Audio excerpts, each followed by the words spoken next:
let's get into it, shall we? Cool. All right.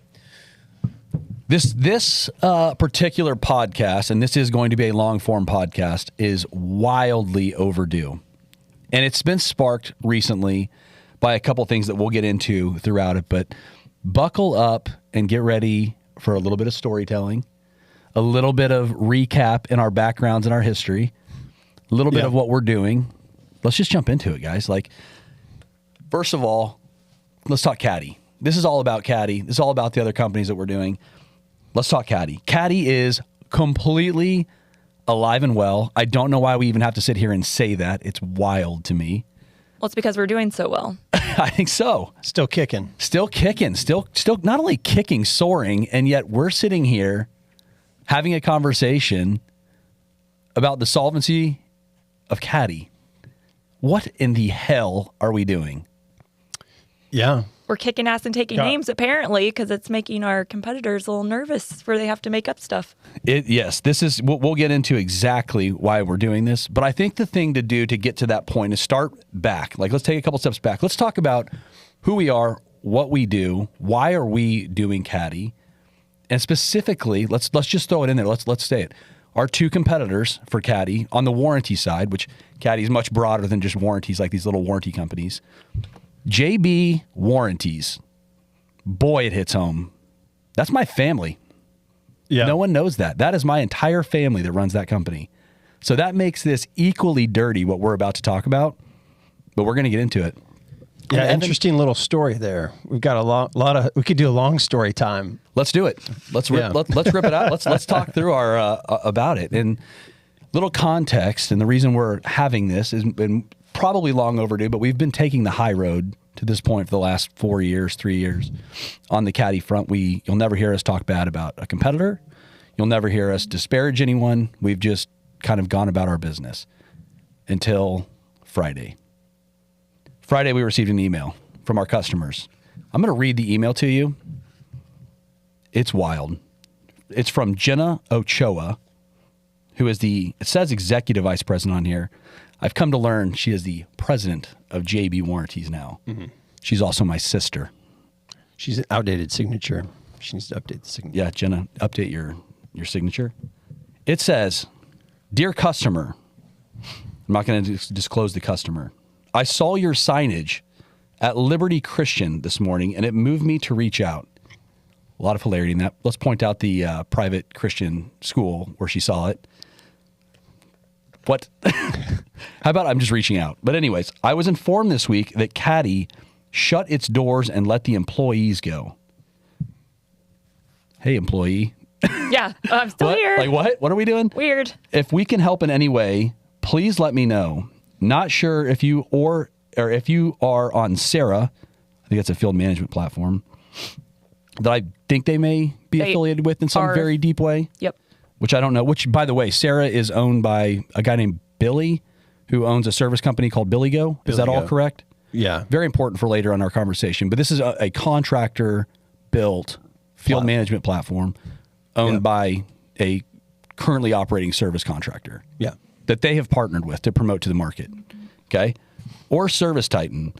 But we have made significant upgrades on our integrations with both softwares and would love to show you how we can simplify your warranty process. Hope your 2025 is off to a great start, Jenna. So here we are. So we're apparently, recap, we've shut our doors. We've shut them. False. Very doors false. are open. These In doors fact, we got new doors. we upgraded. Yeah, we actually didn't really have a lot of doors. We worked from home for a long time. That's now we've right. got doors. So. Yeah.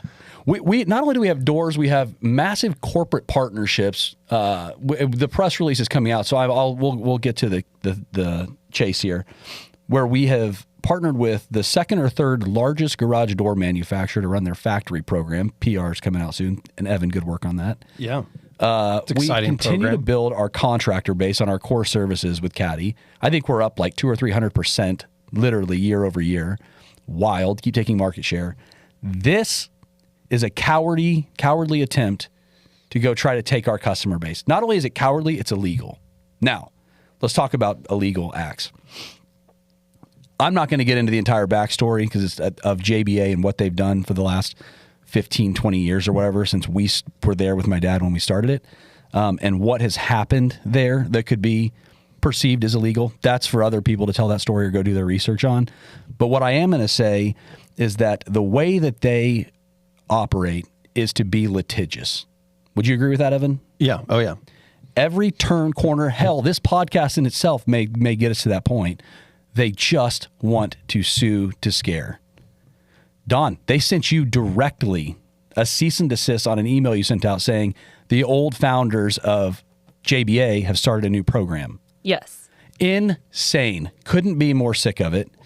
We're not taking that route. Not yet, anyways. What we're doing is we're going to discuss this email, and then we're going to send this email out to every single one of the contractors in our database to let them know this is how our competition conducts business. When they can't innovate and they can't play on our field, they send crap like this out. It's so disgusting. Yeah, we're just going to beat you on the playing field. We're just going to be better. Yeah. That's how we operate. We don't love lawyers. Don't wish we didn't need them. I mean, I love our lawyers, but I don't not to have to work with. Right. Much easier to operate when you're not having to deal with it. Yeah, I like just getting drinks with them better than anything else. But it's we've always taken the concept of let's just be better competition wise. I mean, we do it with everything.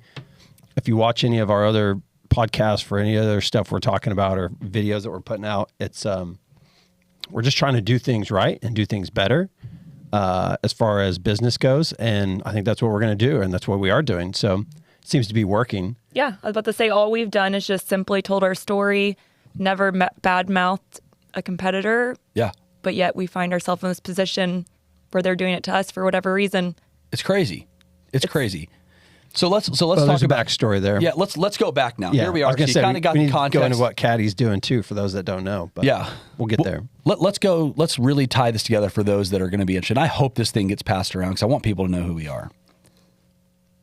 Evan and I were employees, 3 and 4 at JB and Associates. Okay, we were employees 3 and 4. Factual, check it. There was an employee, my uncle Steve, and my dad. Well, and your grandpa. And my grandpa who started it. Yeah. But my grandpa, there's a whole story there, and I'm not going to get into that for the sake of this podcast and who owned what and all this stuff. That is a whole different thing, and I'm trying to stay out of getting into a lawsuit. But I would like to say my grandpa was involved. The very first day of work was in his garage in Louisville? In Louisville, Texas. Yeah, in Louisville. Was in his garage with those Yorkies. I remember, was it Yorkie? That's okay. Right. In fact, it was 1313 Cherry something lane in the bad part of Louisville. In Louisville, yeah. And I'll never forget. We went to work first day. It was in that garage. Your Uncle Steve, your dad. Yep. He was in there. Smoking cigarettes. Remember, they were smoking cigarettes. The pool table was covered, and they're printing out claims and processing claims. Yeah. And I think we both just kind of went back to Uptown that day or whatever. We're like, okay, here we go. What are we doing? What are we doing here? But we can't work in that environment because that was smoking cigarettes. Yeah, that was day one. Yeah. And then you kind of fast forward quick track. Yeah. And it's like, okay, then we've well, let's talk about that quick track real quick. So it wasn't really a quick track or fast track. We started there in January of 2010. Okay, so that's the exact date. January of 2010. I don't know it might have been the first or second, whatever. It was the beginning of the month, January 2010. When we went to that garage, I'll share with you what we paid, what we got made, or what we got paid. It's crazy. We made $24,000 a year in a draw, not a salary, a draw at which we owed back. And every month we got that draw schedule that we were either negative or positive. You remember that? Yeah. Oh, yeah. Wild. So took the job for that. To your point, there was claims on the pool table. Very important to point out, they were from 2, 3, 4 customers because JBA was basically local. It was a business that my grandpa had started, and he had worked with his friends basically. And so my grandpa's customer base was, a customer in Houston, a handful of customers that my uncle was still buddies with in North Texas, but we did not have a meaningful customer base at all. In fact, I don't know if we had a single customer outside of the North Texas area except for that Houston customer. The Houston one. Yeah. The revenue of the company was minimal. Fair to say. That number always changes when we tell the story, so I don't even know. It's minimal. It's minimal. When I say minimal, it's in the hundreds of thousands. In the hundreds of thousands. Yeah. From those customers. Then we came on. And we were responsible for, so I was the, I don't even know what I started out as my title, but effectively. I think we started as sales managers or something. I think everyone got a manager title. Yeah. And what it morphed into was us setting up, we brought the idea and from our backgrounds to set up manufacturer reps and then distributors and then sell to contractors. And so we were tasked with building out our distribution network and our contractor base. Evan, basically the way it would work is I would go get them on board, Evan would train them and develop them, then we would both go right around with their territory managers to present to contractors, and we built that business up tremendously. I think we only had maybe 3 or 4 salespeople total in the organization when we exited. It wasn't very many. Wasn't a lot when we exited. A Florida 1099 guy. But for years, for 2010 is when we came on, and then 11, 12, 13, it was those 3 years. It was basically us, like what you're saying, setting up partnerships, traveling. We started with manufacturer reps before we even started with the distribution stuff. From there, it was like boom, boom, boom, boom, boom. Then they all kind of, came on board after that. We definitely benefited because in like 2011, 2012, Standard Trains Warranty Company, exited the business and left a hole. And we were there to fill that hole. And so we got a lot of business from Train and American Standard distributors and contractors. Yeah. But yeah, we built that thing up. We brought on, I don't know, tens, not hundreds, but tens of distributors, grew it to tens of millions of dollars in sales. I'm not going to disclose what the vinyl sales numbers were out of sake of them being litigious, but definitely grew that company to a meaningful volume. In doing that, there were definitely challenges along the way. There were challenges with underwriting. I'm not going to the specifics. You can look up lawsuits and see where that was at. But there were challenges with JBA getting along with a number of different underwriters.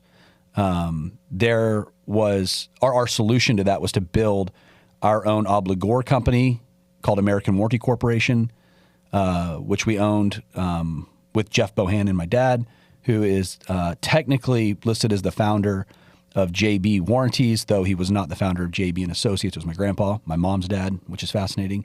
But he was a partner in that company and a partner in an administration company called Administar with us.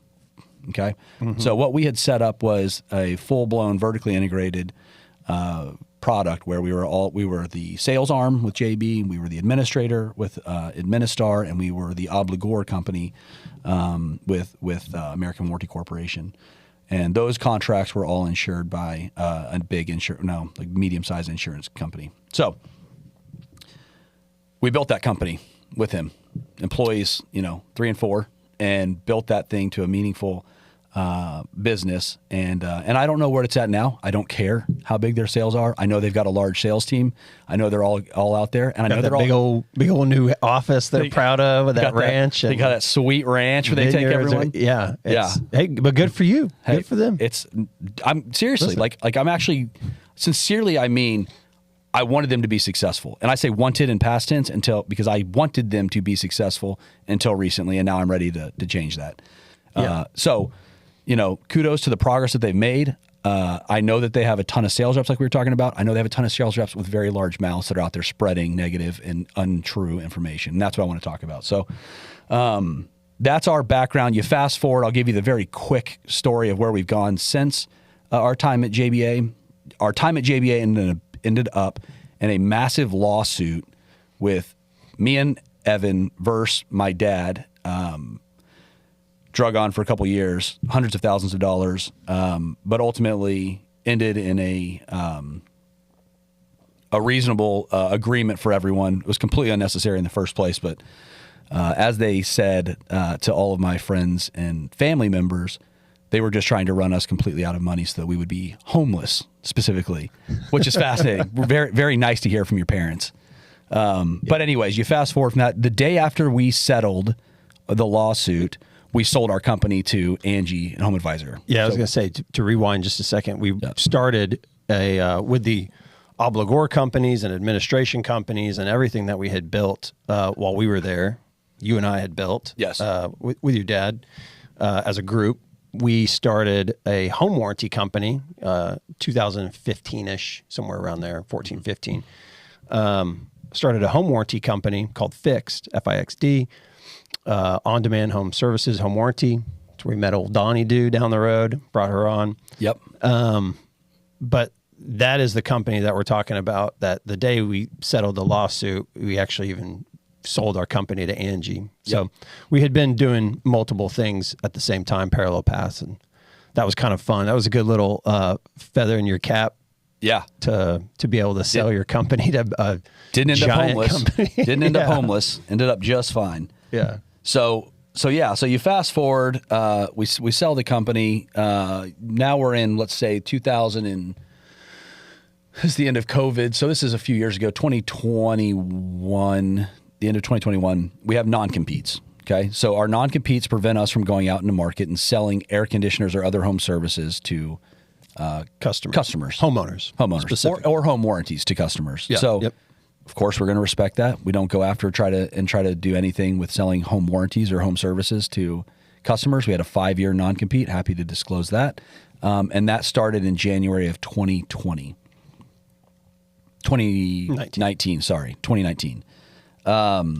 So let's get to where we're going. So Caddie. So we're sitting around, and when we were at Angie, one of the things that we loved was the opportunity that existed to focus on the contractor and offer them different services to help them run a more efficient business rather than just selling them leads.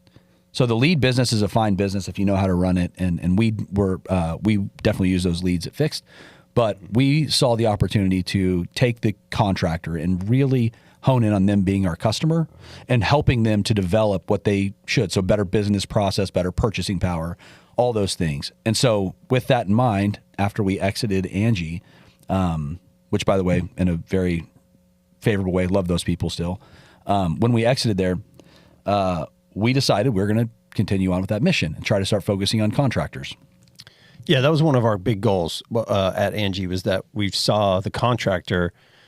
You know, they were buying the leads, but there was a lot of thought that at the high up at Angie that the customer was actually the homeowner, and we always believed that we should take care of the contractors as well. There should be services. You know, as a big company, you can offer tons of different services, and we built a lot of services at Fixed to scale our company nationally, because that was one of our initiatives, was to take Fixed once it got purchased and make it a national kind of service brand, so to speak. So all those little, pieces that we built along that way of scaling it out, we wanted to give back, and it just never ended up happening. COVID hit.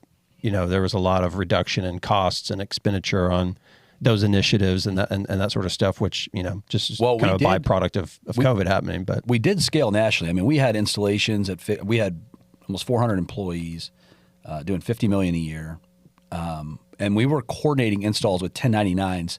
Much more than even those. And those coordinated installations were happening in the Northeast. They were happening in California. They were happening all over the country. So we didn't set up our own service offices everywhere. We only had those in Georgia, Arizona, Nevada, and Texas.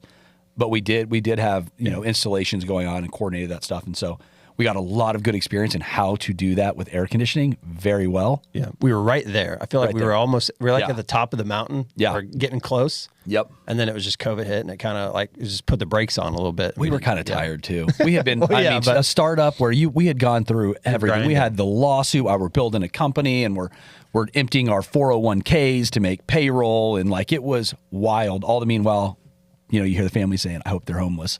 We're like, we're going to keep working hard.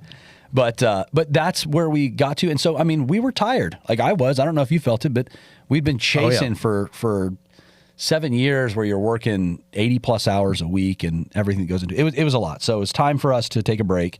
And we did for about a year. And you'll see other brands behind us. We started a restaurant. Now we've got 2. We've started, Evan started a golf clothing company. We started dabbling all stuff. We're flipping houses, building houses. Yeah. We've got all sorts of stuff going on. Yeah. We got our tribute to Fix back there today. I brought that in. I love it. Susie was like, "You got to take that in, get it out of the house." Hey, I've got one too here, a little mug that I found. Yeah. So we start working on stuff and we have Caddie come up. And so Caddie, we sat around and kicked the idea of what do we want to do with Caddie? how do we want to attack it? And I think we've made some mistakes. We can absolutely talk through.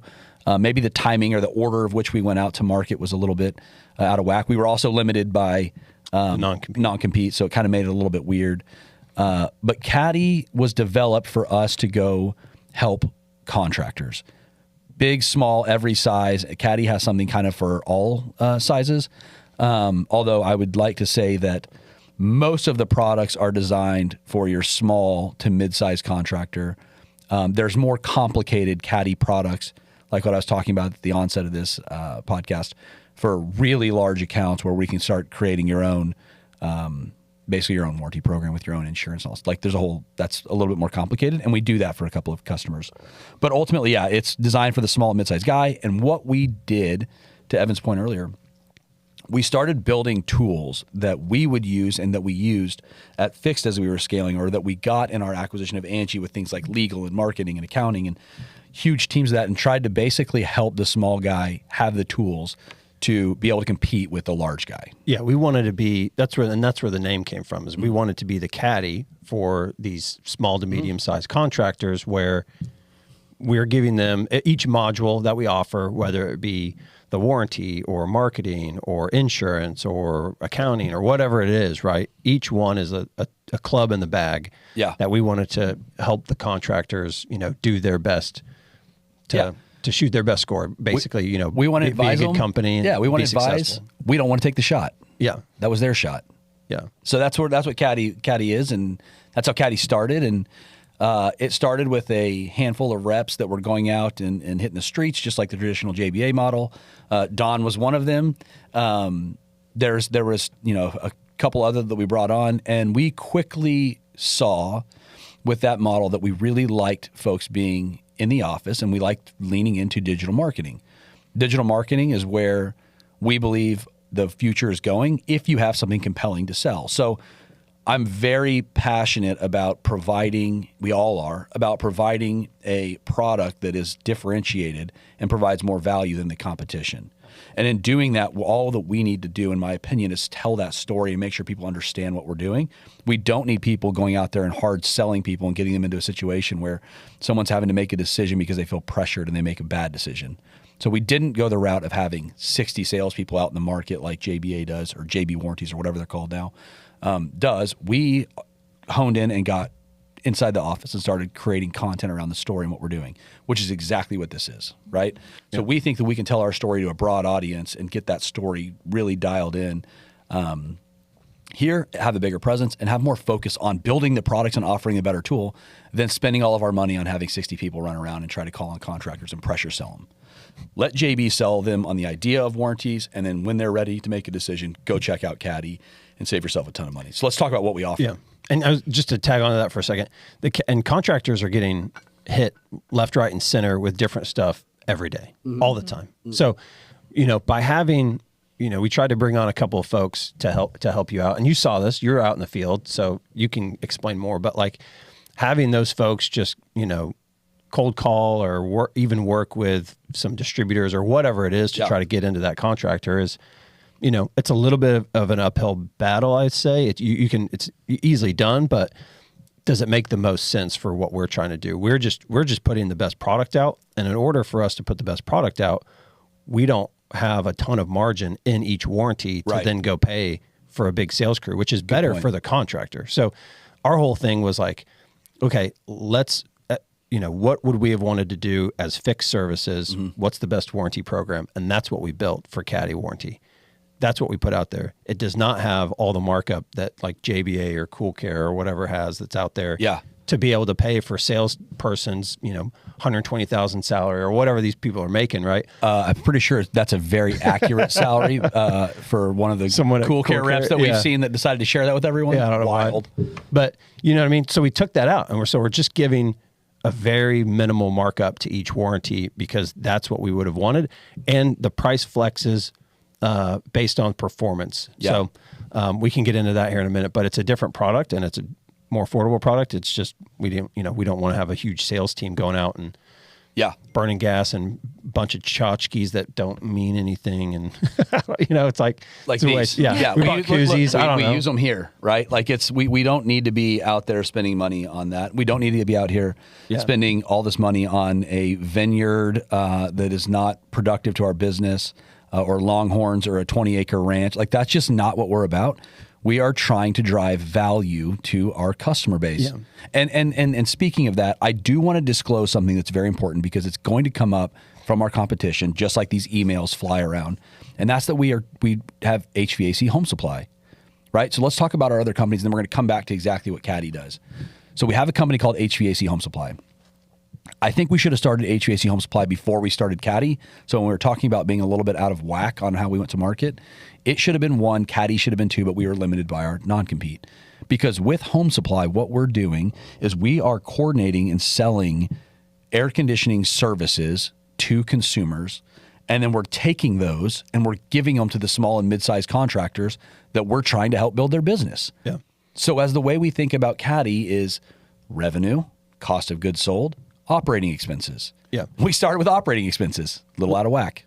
And I pulled the trigger on building the warranty platform pretty early, and that doesn't help because then once you spend the money and build it, you're like, well, we should go sell it. We got to make money to pay back all those engineering costs, that you spent to build the website and stuff. So that's part of why it was out of whack. The non-compete's another reason, right? We couldn't sell we can sell stuff to contractors, couldn't sell it to homeowners. So it's like, let's just get the warranty program out there and see what can happen. Let's just see if it can take off a little bit. Yeah. Which is funny because think about this. You just had a good point.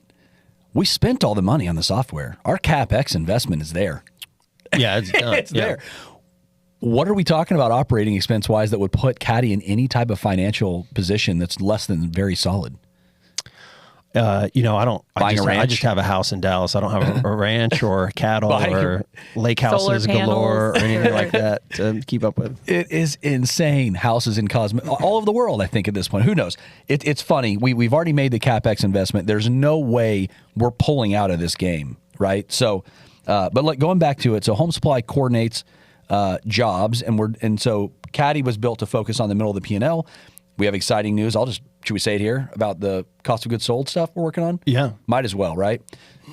We finally set ourselves up. We've been working on it for 2 years. We were working with another manufacturer to be this, but we ended up... Got close with that one. Got very close. In fact, I think it was in Chicago last year, and we ran into the JBA folks there, which is funny. Yeah. But we are excited to announce we are now set up as a distributor for Run True by Trane. It's a hell of an opportunity for us and for our customer base because it provides a solution to what is 95% of the market. Your 14.3, 15.2 Sierra systems, very broad offering in that regard. We're super pumped to be able to go now focusing on the cost of goods sold side for Caddie. Home Supply is the revenue side. So Home Supply, think of this as how we've attacked it, operating expenses, middle P&L. Cost of goods sold, solution. Now we've got equipment and supplies there. Revenue. Home Supply is selling these jobs, and they are giving them to these contractors. And we did it for the last, year? I think we launched it in May of last year. May, yeah. So May of last year, we've run a couple $1 million through it, almost $2 million through it, to which we sourced the parts and then gave all of the labor out to these contractors. Third-party contractors. Yep. We didn't have a single technician in-house.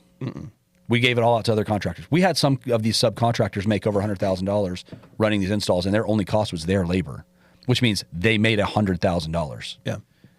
Yeah. So that's what we're doing. That's a pretty good club in the bag. Great club. For old Caddie to be handing out. Yeah. Free leads. Free leads, free leads. jobs. You have your own jobs. Get great equipment pricing through Run True. That's the thing we saw when we were at Angie is they were selling leads to multiple pros, right? Our whole thing, and even at Fix, this was our motto, was like, don't pay for leads, get the actual job. Because even at Fix, we were qualifying leads that we were taking in and only putting out a job. So it's a secured job. It's not a lead. You're not bidding on something with 4 other guys. This is a job that a homeowner needs tomorrow. And how much of the labor are we giving away? 100%. 100%. Yeah. We're doing all of the work to get that customer in, and we're giving it to our our contractor base. Yeah. We're there to help. We're helping the small mid guy. Now, are we going to be met with, less than satisfied that we're doing this? Are people going to be angry with us? Sure. Yeah.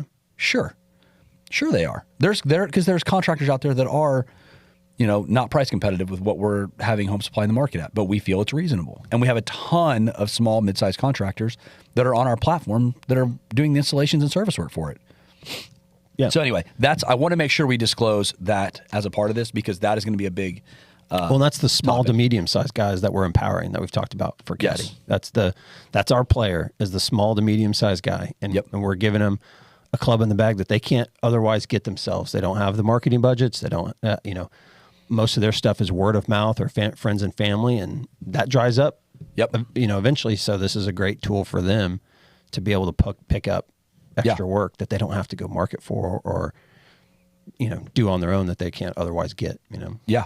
And it's a win-win for us because those guys, the small to mid-size, are usually the ones doing the best quality of work. We don't have issues or callbacks, which is funny. Even though we have a warranty company, there's no claims to file.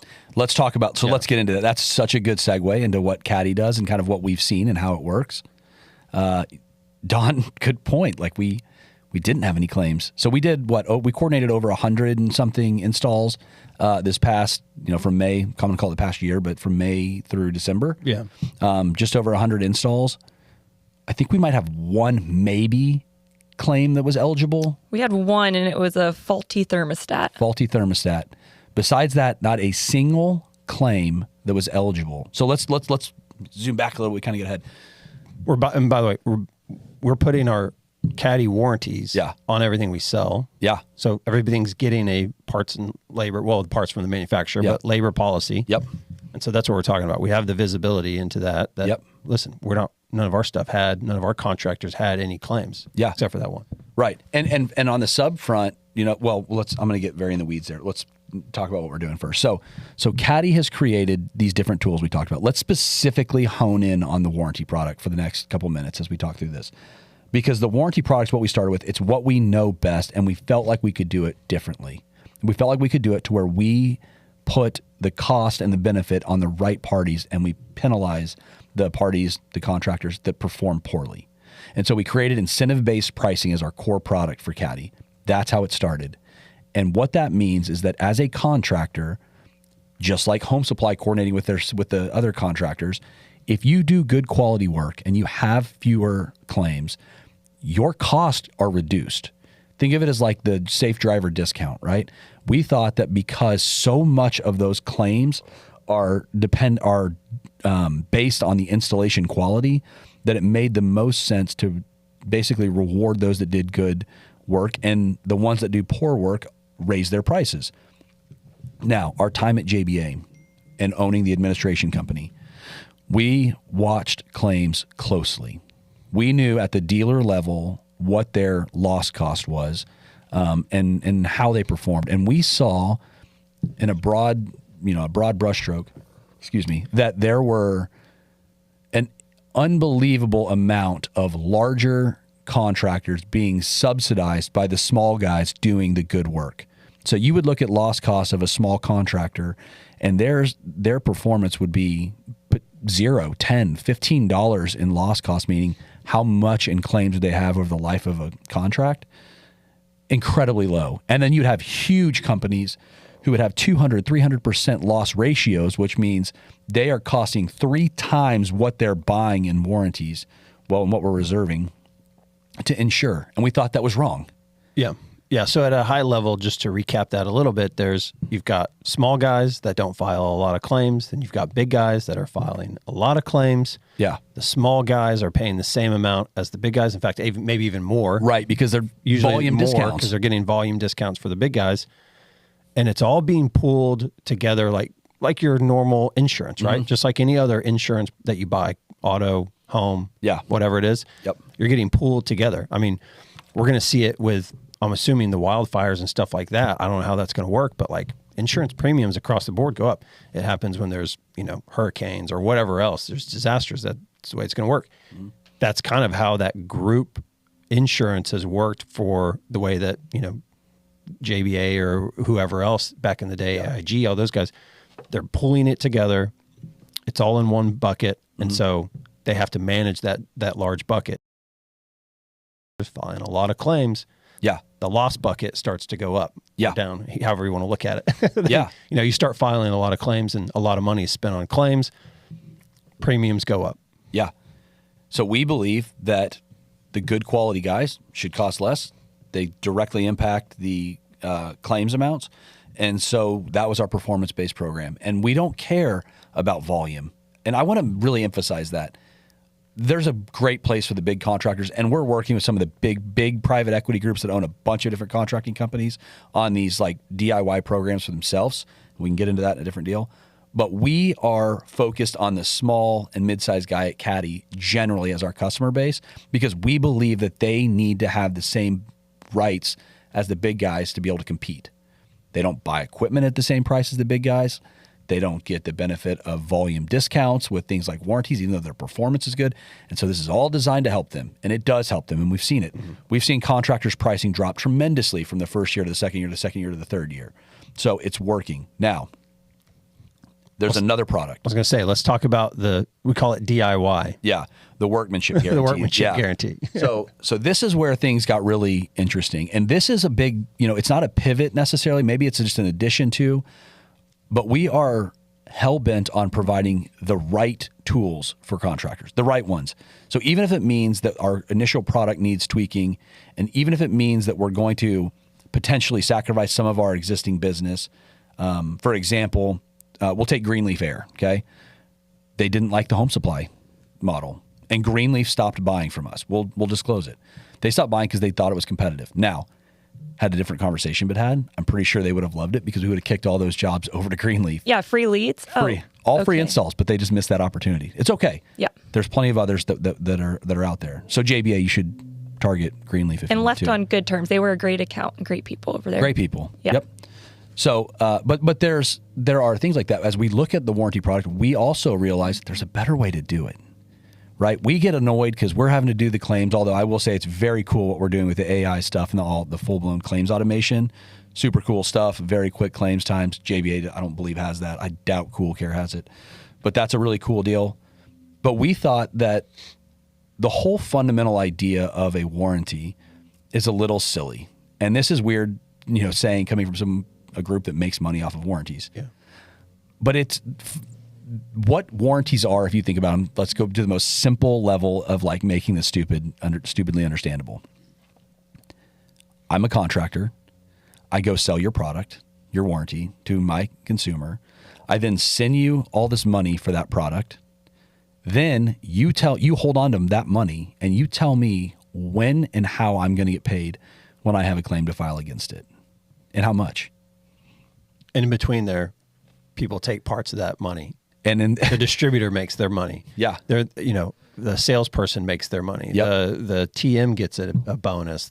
Everybody's getting, got to pay for that ranch somehow. JBA's getting their money. Everybody's getting their piece of it. Yeah, let's talk about the economics of it. That's a lot of hands in the pot, right? And so going back to what we're talking about, we wanted to take that out because that's not the best model for contractors. It's, right.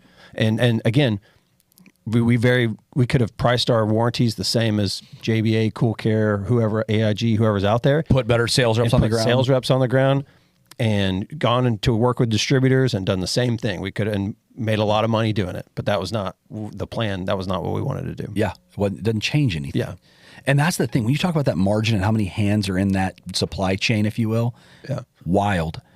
Between what's going to the insurance company to actually be a reserve for these contracts versus what you're buying them for as a contractor is nuts. Yeah. There's greater than 50% margin in those things, generally speaking, which is how you get ranches paid for and big facilities and sales teams of 60 or 80 people or whatever it is now, or $120,000 salaries like the guy from Cool Care disclosed to us. Yeah.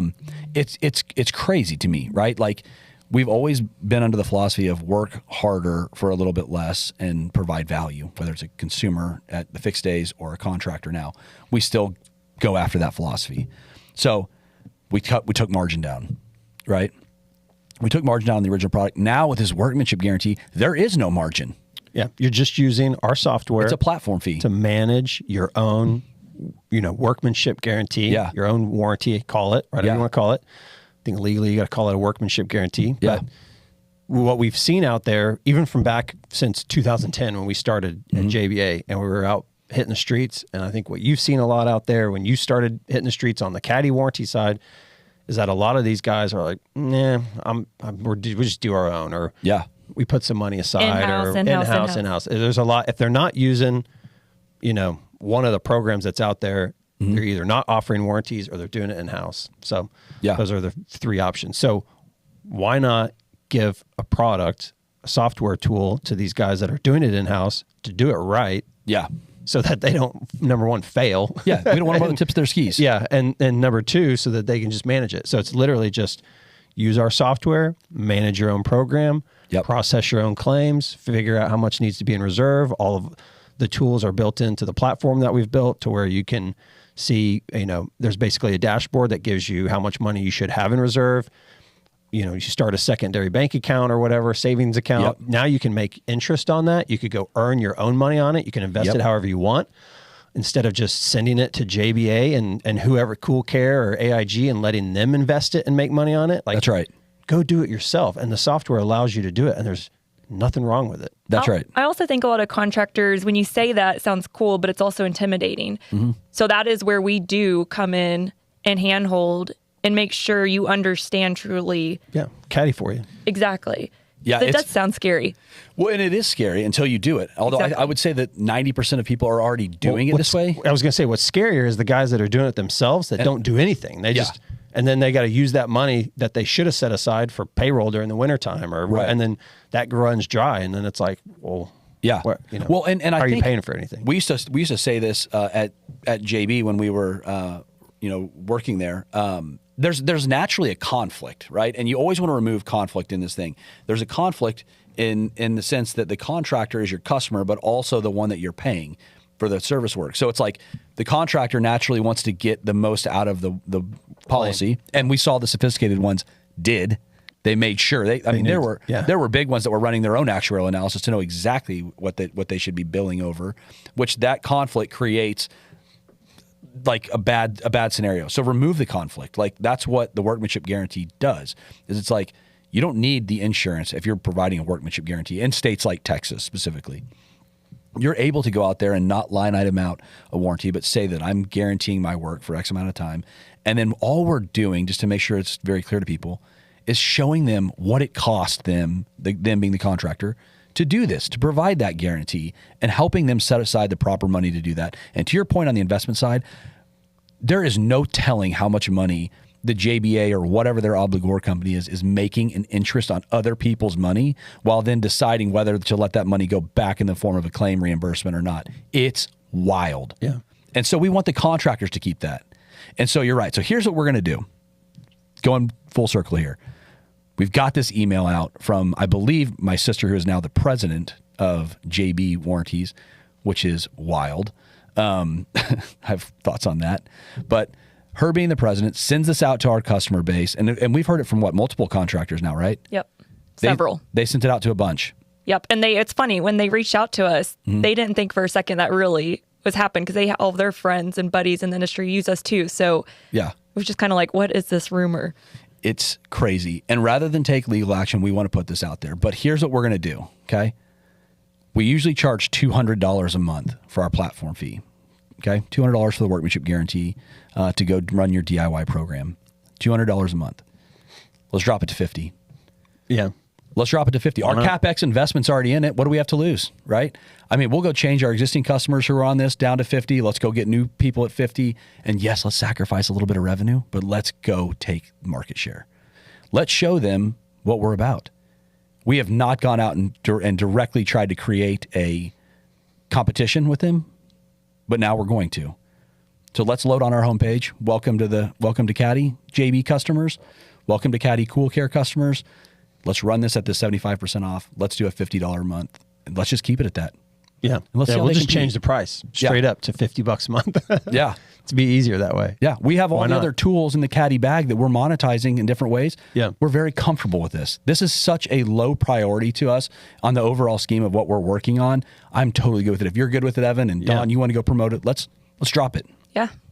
Yeah. We're not leaning on the warranty product as our It's our main source of revenue. It's not our putter or driver or whatever you want to think is the most. Certainly putter, not the driver. I guess putter. Yeah. It's like what club would it be? Like your 58 degree? I would say that the warranty is kind of like that, like hybrid that you may or may not use every once in a while, like right. a 7. It's just not. It's there. It's great.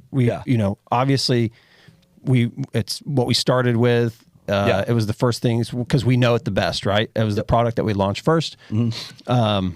And now it's just going to get even better. So we're just going to help contractors, save a shit ton of money by using our program versus anybody else. Yeah, quite frankly. Well, and I think we've given this elementary junior level email enough attention at this point. and this will be all that we spend on it. We will get this out to everyone so that folks understand what's going on. It's not worth our time anymore. No, but if you're a contractor, listen, pay attention. Do not buy another JBA warranty, AIG warranty, Cool Care warranty until you've looked at the Caddie Workmanship Guarantee Program. $50 a month. You run your own program. You invest your money however you want, and you're not handing over $600 to someone for maybe getting $100 back at some point down the road. Control your money. Control your money. It's right. Boom. That's it. Good luck competing with us, JBA.